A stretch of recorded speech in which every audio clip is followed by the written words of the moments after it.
the world of video games, there's a graveyard of amazing ideas. Games that would have been and should have been fantastic, but they just never materialized. Whether they didn't have enough funding or they were the victim of studio politics, they're games that we'll never get to play.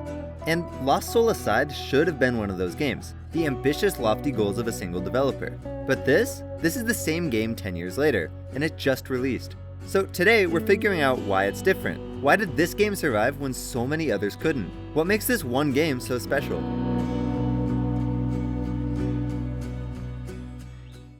To be clear, as I'm writing this video, I have no idea if this game will be a masterpiece or a major disappointment. But honestly, that's not really what this video is about. Whether the Metacritic score is 90 or 40, the miracle is that the game will have one at all. But to really understand how crazy it is that Lost Soul Aside just came out, we have to roll the clock back to 2016. Think about how far back that was. Pokemon Go was all the rage and Barack Obama was still the United States president. That's a long time. And in the gaming world, people were super excited for the release of Final Fantasy 15. So when a mysterious trailer dropped, people paid attention for a game called Lost Soul Aside. The game seemed to mix elements of Final Fantasy 15 with the fast-paced action of Devil May Cry. This was another thing that people were really excited about. There hadn't been a major Devil May Cry game in years. So something people couldn't get enough of, combined with something people wanted to see more of, it was a perfect combo, but viewers had one major question. Who the hell is making this? It wasn't a studio. It wasn't even a team. It was one guy, Yang Bing. This was unheard of when the trailer first dropped. One person making a game that looked this impressive? It threw the internet into a frenzy. The game looked too good to be true. And, well, for just a moment, it kind of was. Let's be honest, it's pretty much impossible to make a game this grand and this ambitious all on your own. But he wasn't on his own for long. The trailer captured the attention of the entire internet, so it wasn't long before Yang received a compelling message from a company we all know, Sony. And before long, they were working together. Sony formally introduced him to the China Hero Project, which is an initiative to help support game developers from China. This was the moment where it turned from an ambitious goal to a realistic one. And in 2017, Yang founded AltiZero Games, his own studio. He had the resources and he had the people. But then came the difficult part. They needed to actually make the game. Most people would expect that to be basically where the story ended. AltiZero had everything they needed to make the game, right? They're all set to make a masterpiece, a perfect ending. But a lot of the time, that's just not how game development works. 2018 came, then 2019, then 2020, and 5 years later, it's only just come out. When they got the green light to begin from Sony, you would expect that to be the end of it. But sometimes that's only the prologue. It's where the nightmare actually begins. We're all familiar with the term development hell. This is where games go when they're in development for a long time, like the better part of a decade. And when a game goes to development hell, it's not a good thing.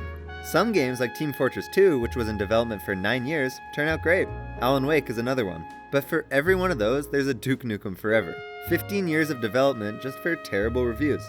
Some games get cancelled altogether, like Blizzard's scrapped MMO Titan, which they canned after 7 years in development.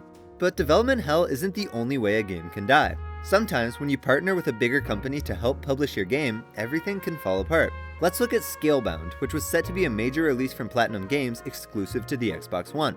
But when Platinum Games met some struggles and the game didn't live up to Microsoft's expectations, it was just cancelled. After multiple showcases at E3 and Gamescom, it just disappeared. And sometimes, even when you have everything going for you, it can still be a disaster. When Keiji Inafune announced that his company would be making a spiritual successor to his original Mega Man games, the community was thrilled. They contributed tons of money to the Kickstarter, and he had plenty of good ideas, but it turned toxic. The game's marketing seemed completely tone-deaf, and they ruined any sense of trust the fans had. The game was obviously a disaster when it came out, but it died long before that. And if we want more proof that having enough money isn't good enough, let's just look at the recent collapse of Hytale. They literally had a blank check from Riot Games and a team full of people that truly wanted it to succeed, but it was cancelled.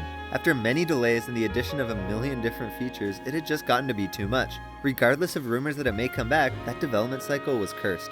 So game development can devolve into chaos in a ton of different ways. But look at Lost Soul Aside. It looks to be a pretty damn solid representation of the game's original vision. It took a long time to develop, but it doesn't seem like there was any chaos behind the scenes. So what is this game's secret? There are 3 main ingredients to the rare development cycle that led to the release of Lost Soul Aside. A focused vision, the right kind of support, and the discipline to protect that original vision that Yang Bing had all those years ago. Establishing a focused vision is super important for any game.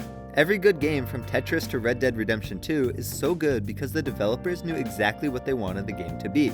That's why we saw games like Hytale and Titan collapse. They wanted the game to be everything. Contrast that with Lost Soul Aside. From the start, you could tell that it's a combo of Final Fantasy XV with Devil May Cry. That's what they wanted the game to be when it was first revealed, and that's what the game is today.